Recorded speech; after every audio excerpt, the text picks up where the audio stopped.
Bom dia a todos, queridos e queridas companheiros e companheiras de jornada rumo à luz, rumo à ascensão espiritual e planetária. Tudo bem com vocês, meus queridos, minhas queridas?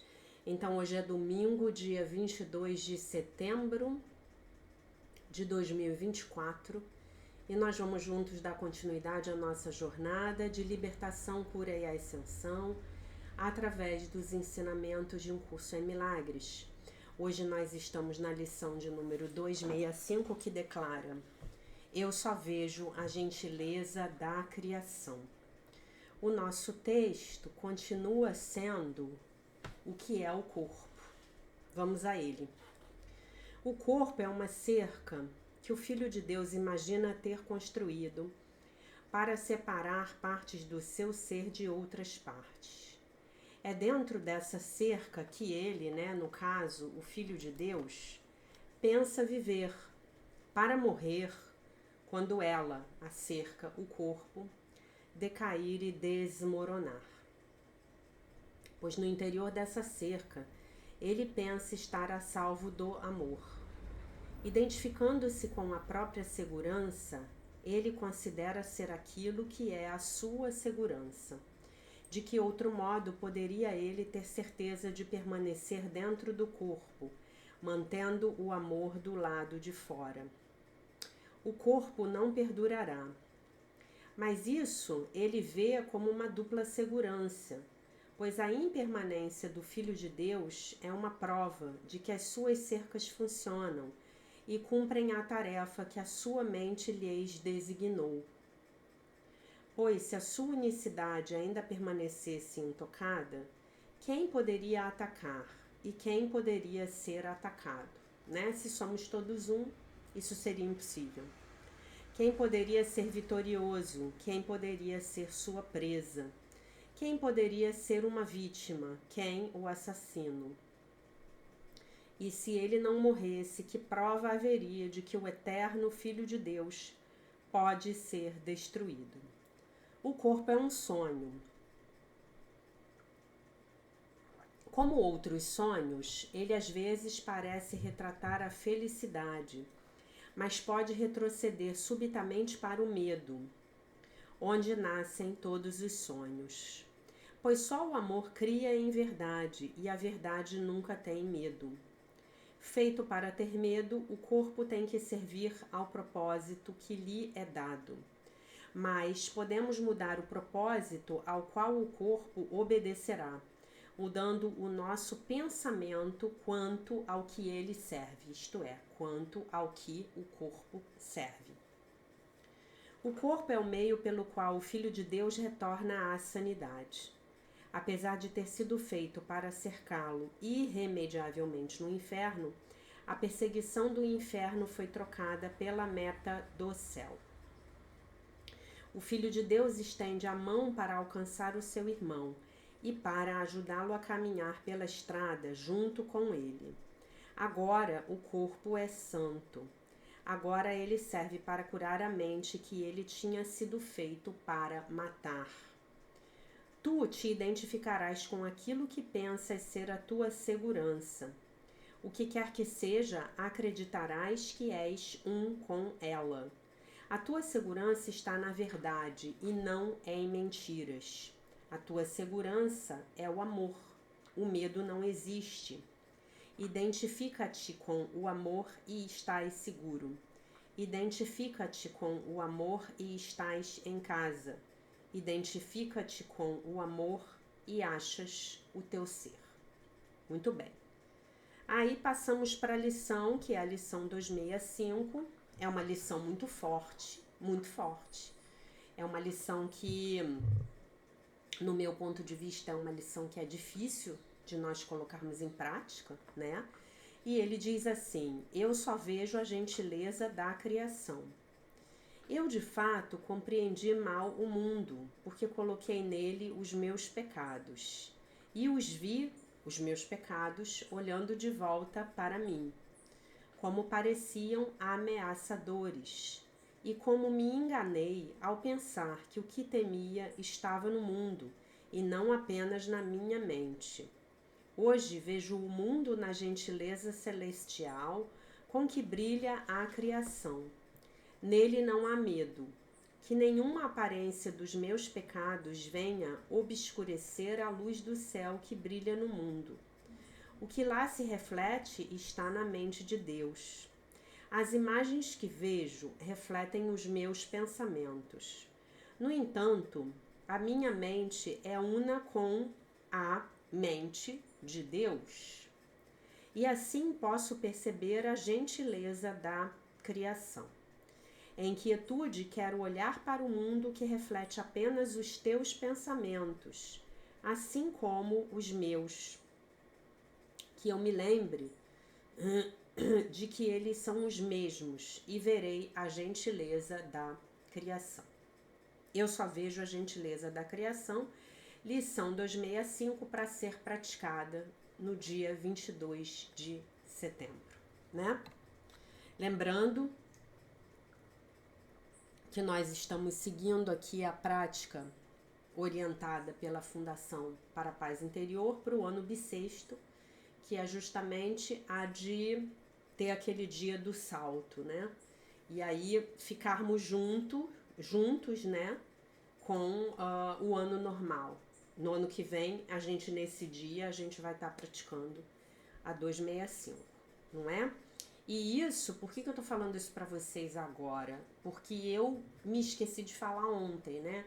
Ontem nós conversamos sobre essa corrente de estudantes de um curso em milagres, de praticantes do livro de exercícios, que se fortalece. É por essa razão que a gente busca estar sempre praticando no mesmo dia do ano, né?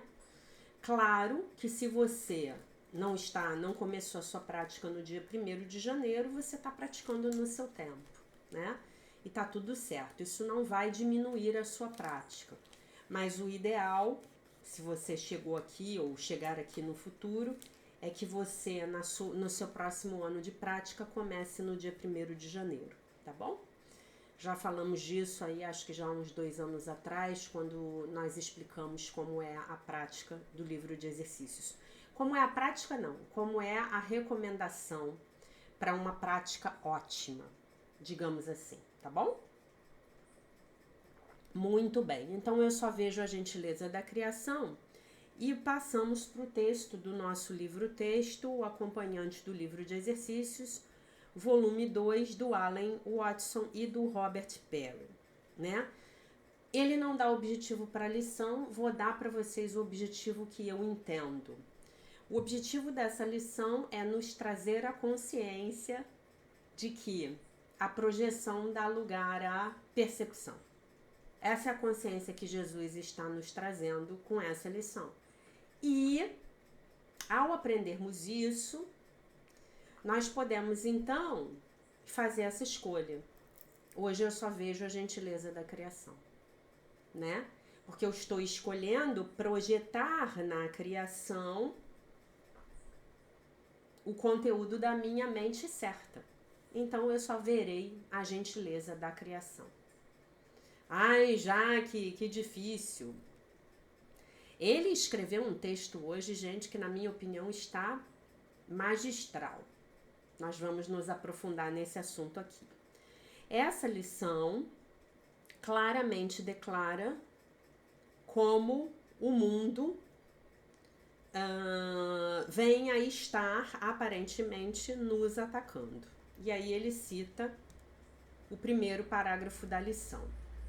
Eu, de fato, compreendi mal o mundo, porque projetei nele os meus pecados, e então os percebi olhando de volta para mim. Estou mudando aqui os verbos, tá? Fazendo mais ou menos o que o Tom Wakechild faz quando ele explica o livro-texto, tá? Estou mudando deliberadamente para facilitar o nosso entendimento. Como pareciam ameaçadores, o quê? Os meus pecados. E como me enganei ao pensar que o que eu temia estava no mundo e não apenas na minha mente. Porque, de fato, o que eu temo está apenas na minha mente. Somente os meus próprios pensamentos podem me ferir. Ok? Então, vamos voltar ao comentário dele. Gente, esse homem, ele é muito bom. Eu me sinto culpado sobre algum aspecto de mim mesmo. Você pode falar assim pra mim, não é o meu caso, Jaque. E aí eu vou dizer pra você, sim, é o seu caso, o Allen está completamente certo. Na verdade, o Allen, ele nem tá certo, ele tá repetindo o que Jesus fala ao longo de um curso em milagres. O que acontece é que você pode estar consciente disso ou inconsciente, tá? Mas é a nossa culpa projetada que torna o mundo esse caos que é. É a nossa culpa, tá bom?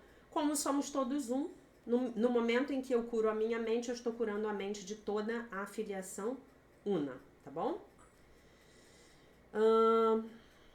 Eu projeto essa culpa do lado de fora. Eu coloco os meus pecados no mundo e então eu os vejo olhando de volta para mim. A projeção dá lugar à percepção, diz o livro-texto, no capítulo 21, né? Deixa eu achar aqui pra gente ler. Aqui, deixa eu ver se ele amplia essa ideia de alguma maneira, mas essa parte aqui a gente tem que ler de novo, né, gente? Porque isso aqui é muito monstro, né? Isso aqui é muito monstro. Isso aqui, Jesus realmente, no dia que ele falou essa frase, ele estava num excelente dia. A projeção faz a percepção. O mundo que vês é o que deste ao mundo. Nada mais do que isso. Completo eu, nada menos do que isso. Ah, ele completou, mas embora não seja mais do que isso, não é menos. Portanto, é importante para ti. Ele é a testemunha do teu estado mental, o retrato externo de uma condição interna. Isso Jesus está falando no livro-texto, tá? E a mais de um lugar onde o curso diz claramente que nós nunca vemos o pecado de ninguém, mas apenas os nossos próprios pecados, tá bom? O mundo que eu vejo do lado de fora é o reflexo de uma condição interna. Acabei de ler isso, tá? E aí ele vai citar um texto da Canção da Oração. Eu não sei onde estão os meus suplementos aqui. Eu vou traduzir direto do inglês, tá? É impossível perdoar o outro, porque são apenas os nossos próprios pecados que nós vemos nele. Você quer ver esses pecados lá do lado de fora e não em você mesmo. Quem é que não quer isso, né, gente? Que é coisa mais prazerosa no mundo do que a gente apontar o dedinho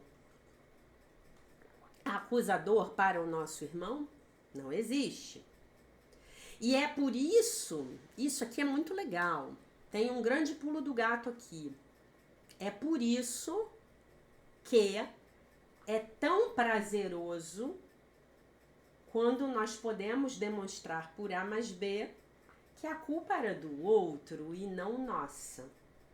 Se você for honesto, e eu tenho certeza que você, se está aqui comigo, é meu aluno, é uma pessoa muito honesta, que está querendo muito olhar para si, que está querendo muito ver a si mesma de uma forma verdadeira, na medida em que você aguentar, porque a gente, se olhar com honestidade, a gente vai até um certo ponto.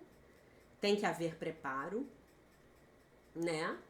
Então você há de convir que isso que eu tô falando aqui é verdade, né? É por isso que o perdão ao outro é uma ilusão. Apenas em alguém mais, numa outra pessoa, você pode perdoar a si mesmo, porque você o chamou de culpado dos seus pecados. E nele,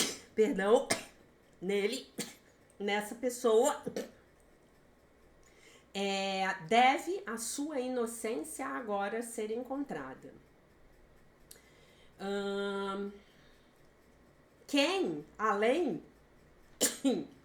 daquele que está cheio de pecado, precisa ser perdoado? E jamais pense que você pode ver o pecado em alguma outra pessoa além de em você mesmo. Tá? Esse é um texto do suplemento A Canção da Oração, que eu não sei onde tá o meu. Ele desapareceu aqui na minha biblioteca, porque como as minhas edições do curso são muito antigas, eu não tenho ele agregado, como é o caso aí da maioria de vocês que já tem a edição nova, né? Minhas edições do curso têm 30 anos, né? Jamais pense que você pode ver o pecado em qualquer outra pessoa, além de em você mesmo. Uau! Que declaração poderosa! São apenas os seus próprios pecados que você vê no outro. Muitas pessoas, incluindo a mim mesmo, têm alguns problemas com este conceito. E eu realmente penso que os nossos egos lutam com ele e usam todas as formas possíveis para se recusarem a aceitar esse conceito. Sim, os nossos egos lutam violentamente contra esse conceito. Isso é fato, né?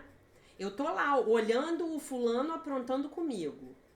O fulano tá lá sambando na minha cabeça, como a gente diz aqui no Rio de Janeiro. E Jesus vem e fala assim para mim: você jamais poderá ver o pecado em qualquer outra pessoa, exceto em você mesmo? Como é que eu fico? Como é que eu vou dormir de noite? Como é que eu passo o dia com aquela pessoa lá que não sai da minha cabeça? Aquele FDP, Filho de Deus Perfeito. É difícil. Mas calma, a solução para tudo. E aí, ele vai dar uma explicação aqui que é um primor. Uma reação comum a declarações como essa no curso é dizermos: de forma nenhuma, eu nunca bato na minha esposa, eu nunca assassinei ou estuprei ou traí da forma como ele, o outro, fez. Quando eu penso que eu saí das trilhas, em olhar para algumas ações em particulares e dizer eles fazem isso e eu não, e eu estou pensando então que eu provei que o pecado, que nós estamos então pensando que nós provamos que o pecado que vemos não é o nosso próprio pecado, né? E isso é verdade.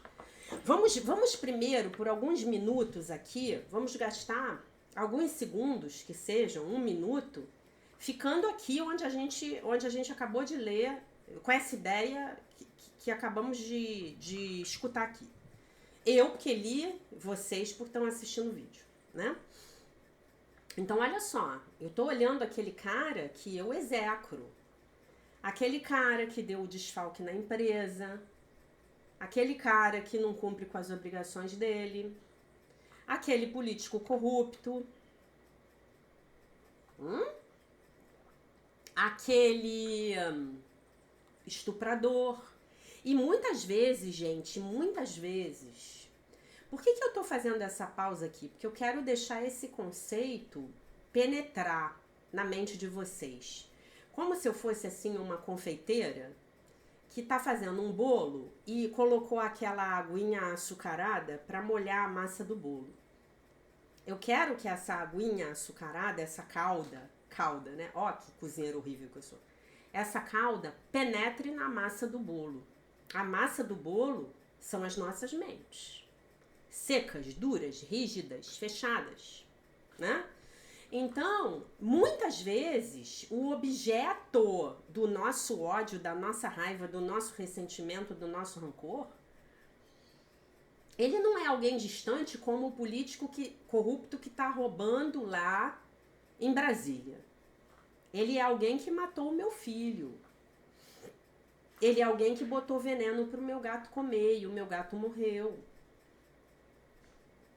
Ele é uma pessoa que está tentando deliberadamente me prejudicar na minha vida profissional, está falando mal de mim. Ok? Ok? Às vezes, a vítima, entre aspas, do mal feito do outro sou eu. Ou uma pessoa amada, um ente querido, o meu animal de estimação. É aquele fulano que deu um desfalque na empresa do meu marido, tá? Então, como é que a gente vai praticar isso? Como é que eu posso, diante de uma situação tão diretamente desafiadora, praticar isso aqui? Não, jamais pense, não pense que você jamais poderá ver o pecado em qualquer outra pessoa a não ser em você. Então tá aquela pessoa ali na minha frente, aquela pessoa chegou na minha frente. O ex-sócio do meu marido que deu um desfalque e agora a gente não tem o dinheiro para pagar a prestação do apartamento no final do mês. E eu estou olhando para ele com todos os meus dedos acusadores. Todos. Eu tô com ódio, eu quero pegar aquela pessoa, torcer o pescoço dela até ela estrebuchar e dar o último suspiro. Concordam comigo? Todos nós já estivemos nessa posição. Todos nós já estivemos nessa posição. E às vezes, gente, esse tipo de situação acontece com os nossos familiares.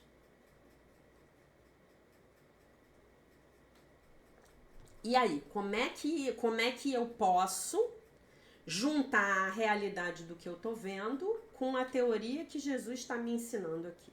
Como é que eu vou botar isso em prática? Aí ele vem. A ação não é o pecado. E aí, para aqueles mais criteriosos que quiserem anotar na agendinha, dia 22 de setembro de 2024. Anotem. A ação não é o pecado. A culpa é. O princípio é muito mais amplo do que as ações específicas. O princípio do ataque é esse. E aí ele vai citar uma passagem do livro-texto, que eu vou ler aqui. Capítulo 13, O Mundo Sem Culpa. Lembrando a vocês que hoje à noite, se Deus assim permitir, teremos live do livro-texto, tá?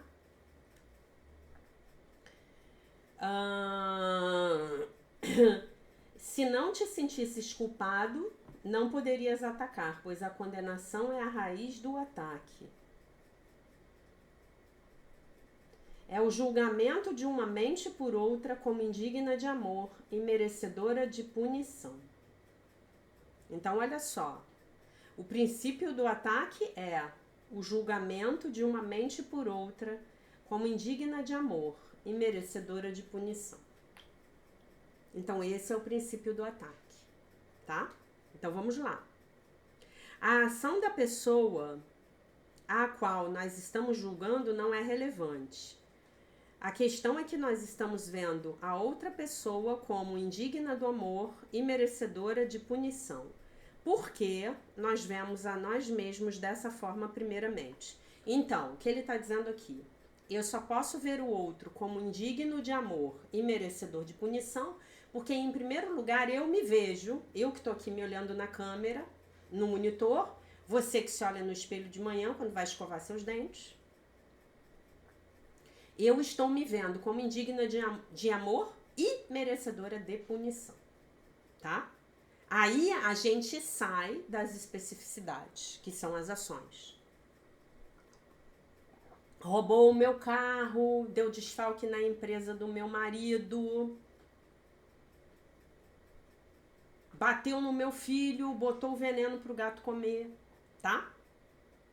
Vamos lá. Nós sentimos a nossa própria indignidade. Não gostamos do sentimento e projetamos esse sentimento sobre os outros. Achamos ações em particular para associarmos com a indignidade, com aqueles que nós não percebemos como sendo nós mesmos. Embora algumas vezes eles estejam em nós, apenas suprimidos ou enterrados.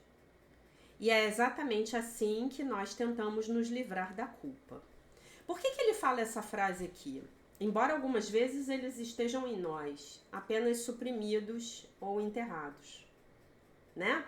Eu vou dar um exemplo para vocês para clarear. Aí a gente está falando de projeção mesmo no sentido da psicologia, da psicanálise, né?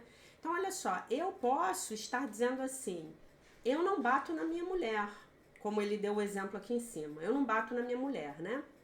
Eu sou um homem muito digno, eu não bato na minha mulher. E aí eu estou condenando o meu vizinho de porta porque ele bate na mulher dele, tá? Eu estou condenando. Eu o estou considerando indigno de amor e digno e merecedor de punição, tá? Mas eu não estou percebendo que, apesar de não bater na minha mulher, eu cometo violência verbal, psicológica com a minha mulher. Eu não sou amoroso. Eu não sou protetor, eu não sou cuidadoso, eu trato a minha mulher de qualquer maneira. Então, talvez até por esse princípio de que a projeção dá lugar à percepção, eu tenha criado no meu corredor onde eu moro, um vizinho de porta que bate na esposa dele. Porque de uma maneira gritante, talvez esse homem esteja me forçando a eu olhar para a forma como eu trato a minha mulher.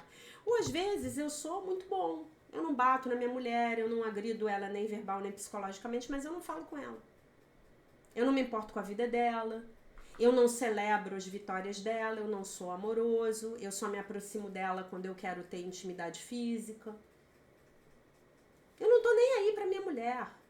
Minha mulher é aquela pessoa que tá sempre à mão, porque eu sei que ela me ama e não vai embora. Tá bom?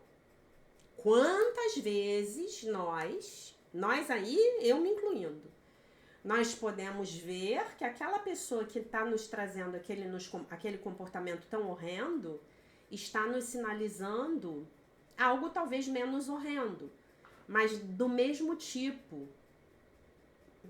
né?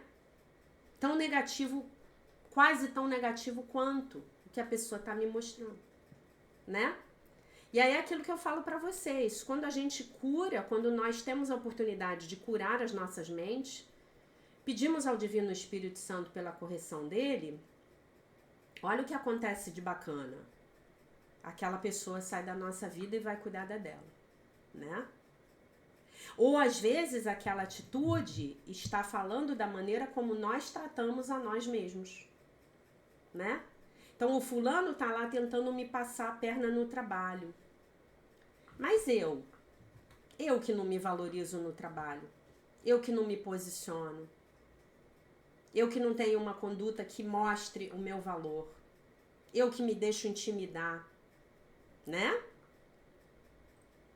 Sempre tem coisa nossa pra gente olhar. Aí o que Jesus diz é que, na verdade, só tem coisa nossa pra gente olhar. E é com isso que a gente tem que ficar. Porque isso é verdadeiro, tá? A projeção e a dissociação seguem dentro de nossas próprias psiques, assim como externamente.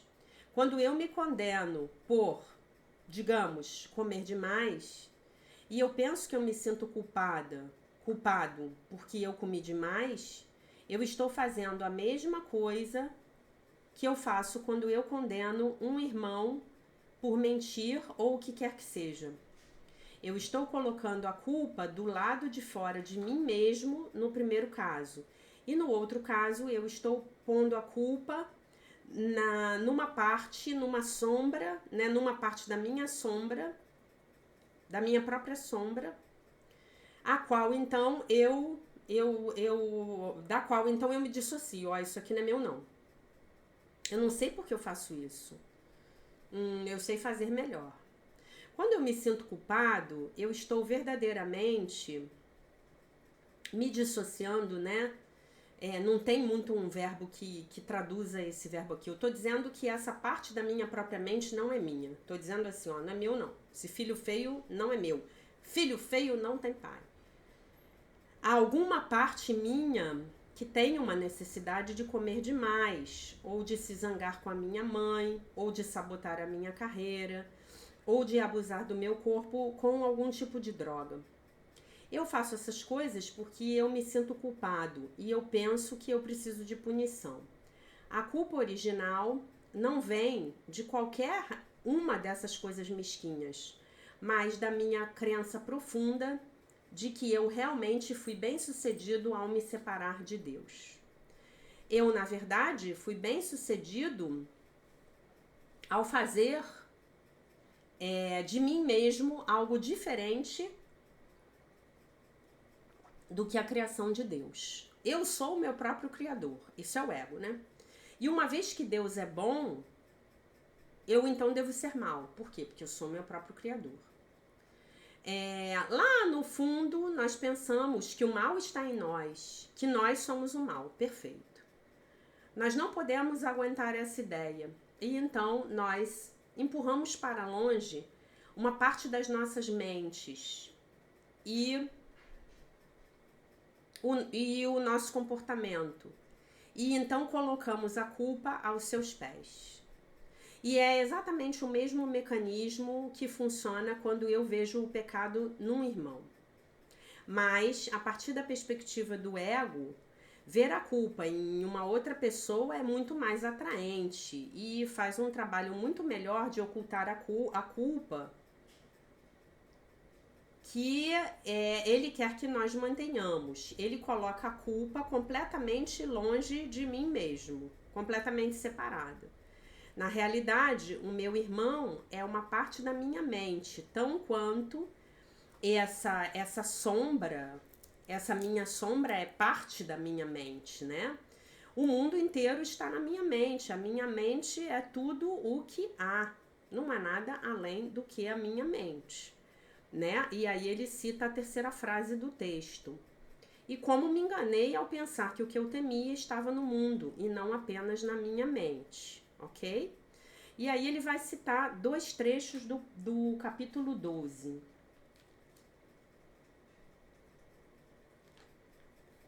Que eu vou ler para vocês aqui em português.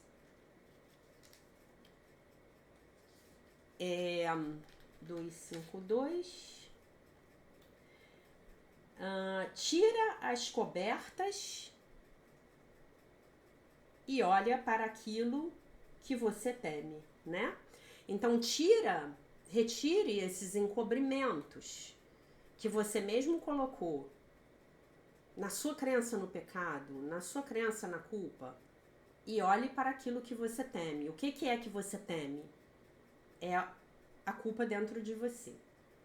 Vocês estão entendendo, né? Quem fez a jornada da metafísica do livro de exercícios de um curso em milagres de 2022 está entendendo isso aqui perfeitamente, tá? Isso aqui é bem profundo. Ele trouxe uma explicação hoje bastante profunda. Eu gostei muito. Ele foi bem fundo na metafísica dessa lição, né? Coisa que é meio rara aqui nesse livro, tá? E aí ele cita uma outra. 6 a 7. Ele sempre percebe este mundo como algo exterior a ele, pois isso é crucial ao seu ajustamento. Ele não reconhece que faz esse mundo, pois fora dele não existe qualquer mundo. Tá? Tá falando aqui da projeção. Ele quem? O ego. Nós precisamos olhar para aquilo de que temos medo, até que tomemos consciência de que tudo isso está nas nossas próprias mentes. Quando minimamente nós reconhecermos que isso é verdade, estaremos num lugar onde poderemos fazer alguma coisa a respeito disso. Até lá, seremos vítimas impotentes, né? Nós vemos o pecado nos outros porque pensamos que temos a necessidade de vermos o pecado nos outros, de evitar vermos o pecado em nós mesmos. Acreditamos no princípio de que algumas pessoas são indignas de amor e merecedoras de punição. Lá no fundo, sabemos que nós somos dos condenados, desses condenados, indignos de amor, merecedores de punição. Mas o ego nos diz que se nós pudermos ver a culpa lá do lado de fora nos outros, vê-los como piores do que nós mesmos, poderemos escapar do julgamento. E então projetamos a nossa própria culpa. O que essa lição do livro de exercícios está dizendo é que se eu limpar a mancha, se nós limparmos a mancha da nossa própria culpa do mundo, né? Se nós retirarmos essa mancha de culpa do mundo, o que veremos será a gentileza celestial. Se eu puder me lembrar que os meus pensamentos e os pensamentos de Deus são um e o mesmo, eu não verei pecado no mundo, porque eu não estarei vendo o pecado em mim mesmo. Muito bom. O mundo à nossa volta, portanto, nos oferece oportunidades incontáveis para perdoarmos a nós mesmos. Nossa, a gente sabe disso, né? Todo dia, de segunda a segunda, né? Apenas em alguém mais, em outra pessoa, você pode perdoar a si mesmo. Porque você convocou, chamou a culpa dos seus pecados. E nele, então, a sua inocência agora deve ser encontrada. Quando alguém aparece na sua vida como um pecador, aparece nas nossas vidas como um pecador, nós temos a chance de perdoar a nós mesmos nele. Isso é uma grande frase.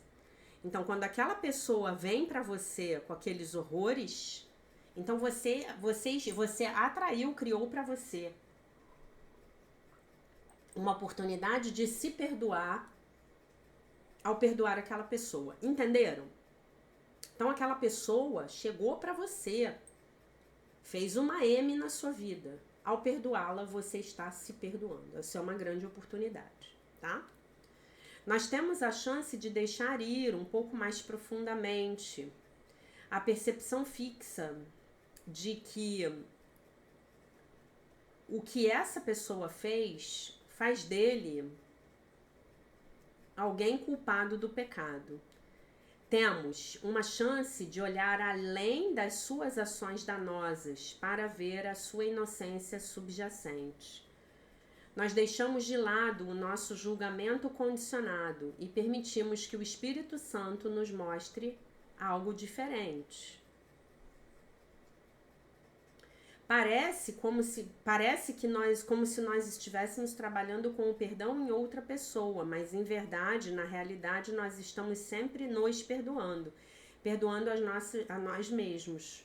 Quando nós encontramos a inocência naquela outra pessoa, de repente, conhecemos a nossa própria inocência mais profundamente. Quando nós vemos aquilo que ele fez como um chamado por amor, nós mais facilmente podemos ver os nossos próprios maus comportamentos da mesma forma, como chamados para o amor. Nós descobrimos uma inocência comum, uma inocência radical. E é uma inocência absoluta, completamente não modificada, desde o instante em que Deus nos criou, né? E aí, se eu posso olhar para esse outro, como nós já falamos aqui, como alguém que reflete, alguém que eu não sou nessa vida, mas que talvez eu tenha sido numa vida passada, aí é muito legal. Eu já falei para vocês que eu tô lendo o livro das canalizações de Jesus, né?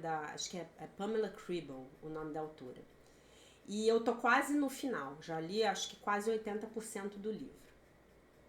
E aí, Jesus vai falar nesse livro sobre, entre aspas, a guerra dos sexos, né? E aí ele fala que no momento nós estamos vivendo uma guerra dos sexos, né? Um momento assim da guerra dos sexos. Eu estou usando essa expressão guerra dos sexos, tá, gente? Mas um momento na humanidade onde os seres humanos, os homens, as pessoas do sexo masculino estão sendo execradas, né? canceladas, né? Hoje em dia você ser homem é uma ofensa, né? E aí ele fala, o que as mulheres não estão entendendo é que houve um tempo, há muito tempo atrás, em que elas massacraram os homens tanto ou mais do que eles as massacraram nessas últimas centenas de anos. E aí ele fala como era esse tempo, como é que as mulheres exerciam o poder sobre os homens, como elas usavam, como elas, como é que se diz, manipulavam, controlavam, destruíam mesmo. Então, assim, é impressionante. E se a gente se nós juntarmos a essa perspectiva, aquela perspectiva que eu sempre trago para vocês, que hoje eu sou mulher, talvez na próxima eu volte homem, na outra, na anterior eu vim homem, nessa eu sou mulher. Então, quem é o opressor e quem é o oprimido? Quem é vítima, quem é algoz, como diz o texto? Quem poderá ser uma vítima ou poderá ser um algoz? Quem? Porque eu, há 100 anos atrás, eu era homem e estava lá oprimindo a mulherada. E nessa vida aqui eu sou mulher e estou sendo oprimida pelos homens. Vocês estão entendendo? Vocês estão entendendo? Por quê? Porque eu tenho que experimentar todos os aspectos. Eu tenho que esperar ser mulher oprimida pelo homem, tenho que experimentar ser homem oprimindo a mulher, tenho que experimentar ser homem sendo oprimido pela mulher e tenho que experimentar ser mulher oprimindo o homem. Acho que falei tudo certo. Vocês concordam comigo? E isso, gente, é enorme, como diria a minha professora de um curso em milagres. Ah, mas você não sabe, o meu marido, ele é um escroque. Como eu costumo brincar com vocês, dizer, ele é um empiastro. Empiastro. Tá, mas onde é que eu engancho nessa energia?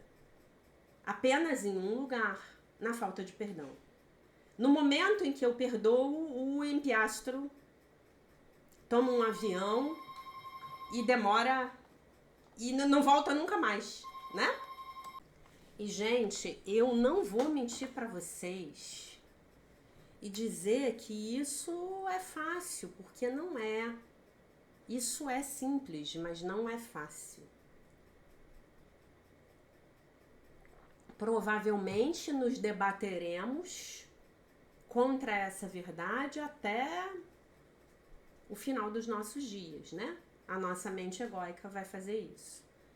E tá tudo certo, mas a cada dia que passa, nós praticamos isso, só vejo a gentileza da criação de uma forma mais fácil, tá bom?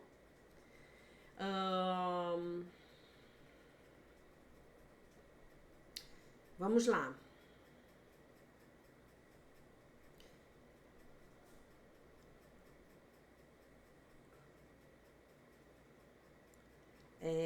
Onde eu tava? Nós encontramos. Tá, isso aqui eu já li. Não, já li. Já li tudo, né? Já li tudo. Então, assim, precisamos praticar. Precisamos praticar fazer aquilo que o Espírito Santo nos pede. Que é dar um passo para trás.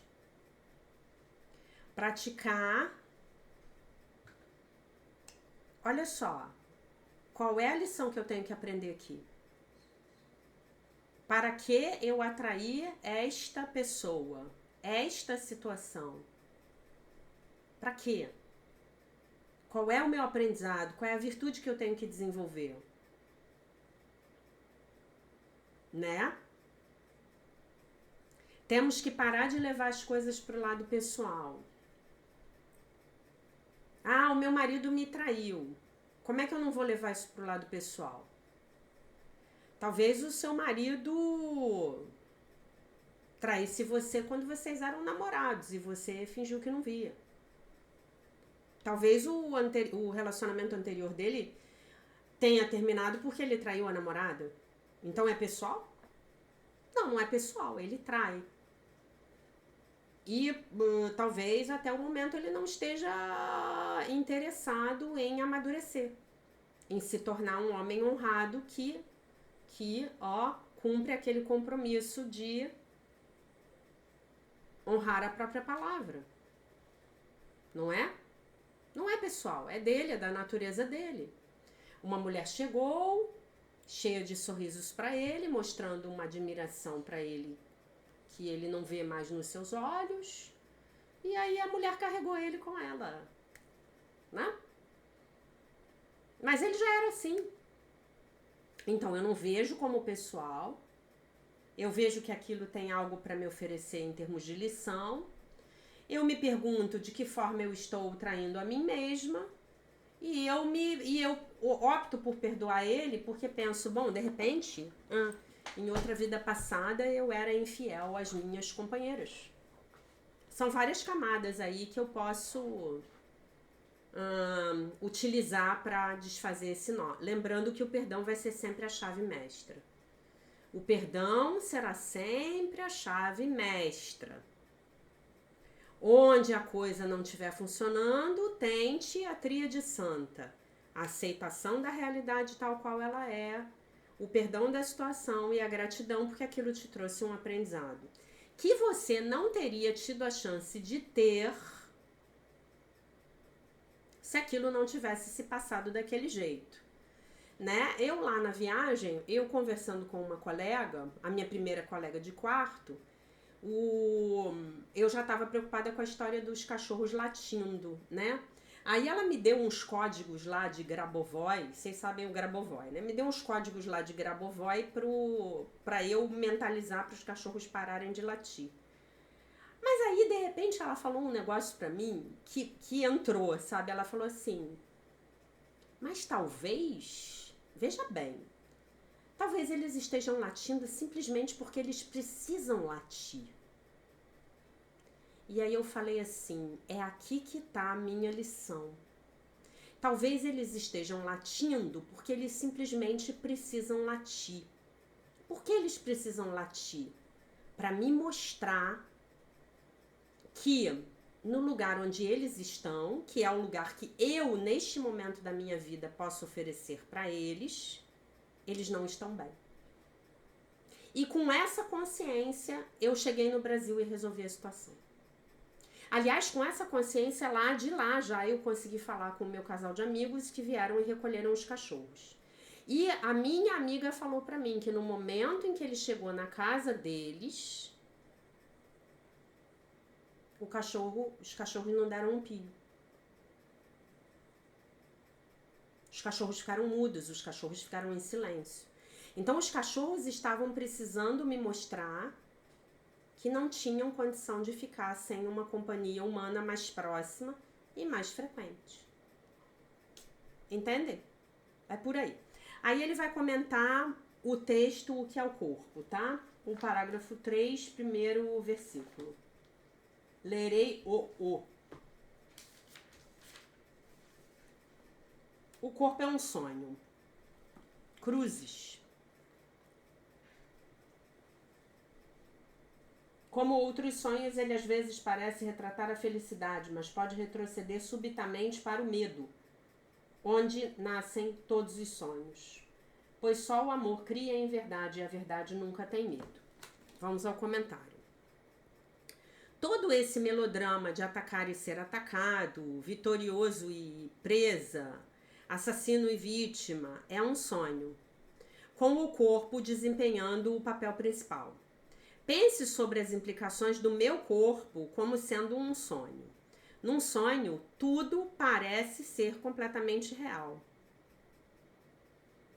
Eu já tive alguns sonhos verdadeiramente terríveis e óbvios sobre o meu corpo.